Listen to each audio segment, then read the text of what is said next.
Welcome back. Joe Szynski with BrainShare Coach, and our special guest today, or recurring guest, or this segment, is Mr. Shawn Flynn. Hi there, my name is Shawn Flynn, Principal, Global Capital Markets, Mid-Market Investment Bank, focused on mergers, acquisition, growth capital, and I have a podcast called the Silicon Valley Podcast, and I'm happy to be with Joe today. Well, thank you, Shawn. It's my honor and privilege to see you again. And for those of you who have not subscribed to his podcast, it's a must subscribe. Great information and a great host. Clappy hands. So today, we're going to continue a little bit about team. We talked about how important the team is in the exit process. But how do we recruit the right people? How do we train them? What do we need to do to make that happen? As you know, that's important, right, Shawn? Well, I guess there's kind of two teams, though, for the exit process. One, your core team at the company's team, and then the team of outside advisors and outside parties that are brought in for the exit process. Joe, which team are we talking about right now? Because we can talk about both. Well, let's first talk about the internal team, and the next segment we'll talk about the external team.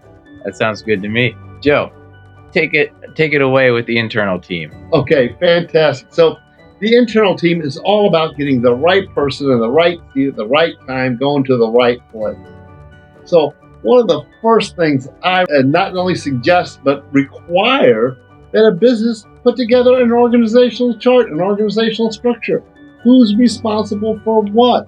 Position descriptions with KPIs. We talked about KPIs in our last segment a little bit. Well, how do you know you're doing a good job? What are your systems and your processes? So having that organizational structure, having the position descriptions, and making sure that the training is in place so that the employees can excel and grow to wherever they want to go. So having a development plan for every employee is critical. Now, as we're going through this process, we also want to define what are the key elements in the organizational structure and what are the gaps that we may have or what are the redundancies we have. So those should all be evaluated on a regular basis.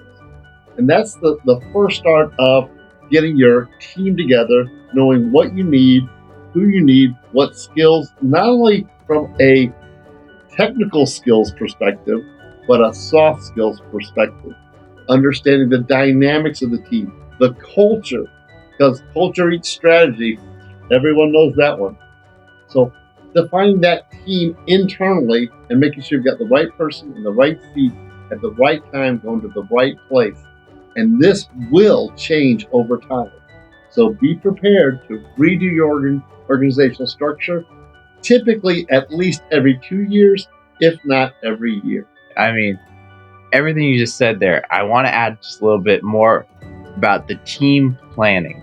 And what I mean by that is, so when we're working with a company, they'll give us a pro forma that says this is what we expect to hit next year, 3 years out, maybe up to 5 years, who knows, but 1 to 3 years at least of these are the milestones we're going to hit. And we ask them, we go, wait a second, to have this much more sales, how many more sales reps do you need?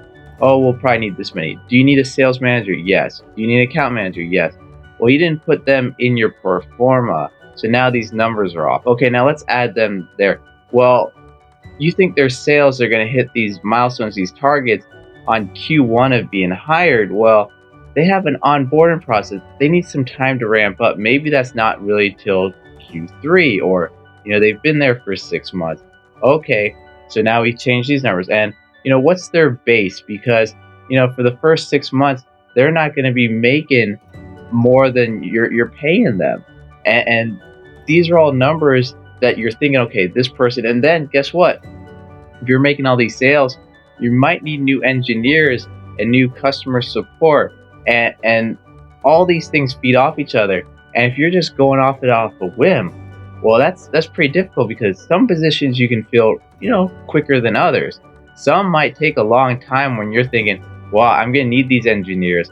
I'm going to need this position. It's going to take me a couple months to fill that spot. And I need that spot filled to match what these other people are doing. And that's all part of your budgeting. And when you exit your pro forma, all of these numbers need to be projected out, and then you measure your metrics based on those projections. And that's part of running the business.